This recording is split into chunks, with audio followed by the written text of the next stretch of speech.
খালেদা জিয়ার নিঃশর্ত মুক্তির দাবিতে রাজধানীর নয়াপল্টনে চলছে বিএনপির সমাবেশ। দলটির কেন্দ্রীয় কার্যালয়ের সামনে এই আয়োজন করা হয়েছে।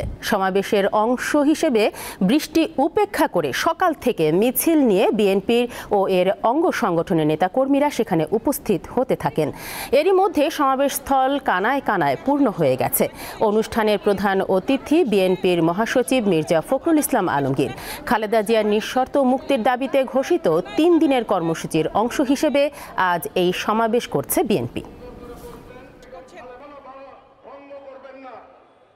জনগণ বেগম খালেদা জিয়ার মুক্তি চায় এবং 12 কোটি ভোটারও মুক্তি চায়, আমরাও মুক্তি চাই। এই দেশনেত্রী বেগম খালেদা জিয়া, দেশনেত্রী বেগম খালেদা জিয়ার মুক্তির মধ্য দিয়েই বাংলাদেশের গণতন্ত্র মুক্তি পাবে, বাংলাদেশের মানুষের ভোটের অধিকার প্রতিষ্ঠিত হবে, বাংলাদেশের মানুষের বাক স্বাধীনতা ফিরে আসবে শুধুমাত্র দেশনেত্রী বেগম খালেদা জিয়ার মুক্তির মাধ্যমে।